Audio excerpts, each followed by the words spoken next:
laughter erupted when he dropped a crumpled napkin instead of saluting, right under the flickering diner lights that hadn't been replaced in years. Henry Tate, 74, retired metal worker, bronze star tucked behind a patched vest still warm from morning coffee steam, froze. "Lost your military flair, old man?" jeered Officer Tom Ridley, his chuckle slicing through the hum. Henry's fingers brushed the vest's frayed edge, a silent echo of battles past. "Funny how silence can roar louder than applause, huh? Ever misjudged someone for not seeking the spotlight?" For 20 years, Henry Tate walked into May's diner, ordered black coffee and pecan pie, and sat in the same corner booth. Today, someone noticed the scratched metal on his vest. The bell jingled as he entered, shoulders square, steps measured. May's hadn't changed. Checkered floors, faded menus, a jukebox crooning an old tune. May glanced up. "Morning, Hank," wiping her hands on her apron, sliding coffee and pie to his booth. He nodded, settling in, exhaling like he'd found home. A quiet nod passed with Mr. Ellis, the silent regular beside him. Respect, needing no words. The diner buzzed extra this Friday before Veterans Day. A paper star drooped from the ceiling fan. A flyer near the register read, "Haven Veterans Parade, 11:10 a.m. Henry's eyes lingered, but he stayed still. At the next booth, a young man, Caleb, with a notebook and untouched muffin, tapped his pen, glancing at Henry. "Morning, Deputy," May called as Tom Ridley barged in, laughing. "Smells like grease and regrets." His eyes landed on Henry. "That star from a toy prize, Hank." A few chuckles rose. May frowned, but Tom shrugged. Henry cut his pie slowly, fork trembling slightly, ignoring the jab. Tom leaned back. "No offense, just surprised you haul that relic around? Pawn shop gold?" Henry sipped his coffee, folded his napkin, left 2 quarters, and nodded to May, heading out. Tom wadded a napkin, tossing it. "Here's your salute." Henry paused, picked it up, folded it neatly, and binned it, exiting. Caleb, his bag labeled Caleb Ward, watched, scribbling. Stoic man, unflinching. Who is he? The look in Henry's eyes, calm, burdened, stuck with him as he walked to the Haven Public Library, a brick building framed by shedding oaks. Inside, the scent of old paper mingled with floor polish. Caleb typed, "Henry Tate, Haven, Alabama," a faded school page. Tate, Henry, metal shop teacher, but no military trace. "Chasing shadows?" Mrs. Lane, the librarian, asked, her beaded glasses swinging. "Researching someone."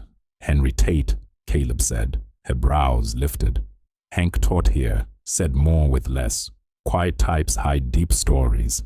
She handed a folder. "Not much public record." Caleb asked, "Why wear a bronze star but never speak of it?" She smiled. "That metal's scratched now. People see it when they're ready." Outside, dusk fell. Caleb walked to Golden Elm Park, where a memorial wall stood, names etched like whispers. Henry stood alone, staring at Garrett J. Caleb approached. "Did you know him?" Henry's voice was low. "Same unit. Only I walked back." Mr. Ellis appeared, nodding silently, then left. Caleb noticed Henry's prosthetic leg, steel gray, unhidden. The air thickened. Veterans Day dawned with flags and memories. Main Street buzzed, kids with paper hats, hot dogs scenting the air. Henry stood behind the veterans' line, vest polished, no seat, eyes forward. A boy offered a flag. His mother snapped band photos, ignoring Henry. Caleb photographed him under a flag, noting his stillness. An elderly woman in green offered a peppermint. "Pacific 44, my brother's look," she said. Henry nodded, taking it. Tom passed, muttering into his walkie, "Ghosts at parades," grinning. No one laughed. The anthem played. Henry straightened, a silent salute. Caleb focused his lens on him. Later, Tom yelled, "Shine that star, Hank. Maybe a stage spot." Henry didn't flinch. That night, Caleb posted. He stood still, a scratched metal. But maybe we forgot to polish our memory. Next morning, Mays was quiet until the TV blared. Pentagon confirms local veterans' heroism. Drizzle-coated windows. Henry entered, vest crisp, pausing.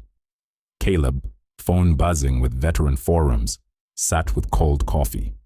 The TV showed a young Henry beside a wrecked helicopter. They confirmed it. Staff Sergeant Tate, Caleb said. Henry sipped, whispering. Never stopped being him. At the Pentagon, General Mark Holt reviewed the photo. Operation Anvil, Reese's unit. He's alive. Arrange a ceremony, no press circus. In Mays, a man in a coat approached. "Mr. Tate, the mayor's office. General Holt's coming for a recognition today." Henry blinked. "Just a scratched metal," he murmured, but stood when they built him a stage. On the City Hall lawn, folding chairs dotted the grass, a plywood stage creaked. The town gathered. May with a thermos, scouts with flags. Henry stood aside, hands in pockets. General Holt, in dress blues, spoke. 31 years ago, a man with steady hands pulled me from fire. Operation Anvil. That man was Henry Tate. He offered a new bronze star. Henry shook his head. "This one's enough, scratched but earned." Holt saluted. Veterans followed, even Tom, cup off, whispering, "Sir." Henry nodded, stepping down, disappearing into the crowd. Next day, Henry returned to Mays, quiet, coffee steaming. A new plaque above his booth read, "Reserved for Staff Sergeant Henry Tate. Heroes don't ask to be seen."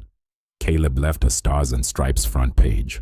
A boy asked, "Are you a hero?" Henry smiled. "Just kept a promise." He finished his pie, folded his napkin and left. Metal pressed to his chest. His story lingers. Kindness and silence, carved into memory like a flag in dawn light. A retired veteran's quiet strength turns mockery into honor. Follow Henry Tate's journey. Like, subscribe, and share if this moves you. Comment. Who's the unsung hero in your life? Thank you for watching. Thank you for watching. Thank you for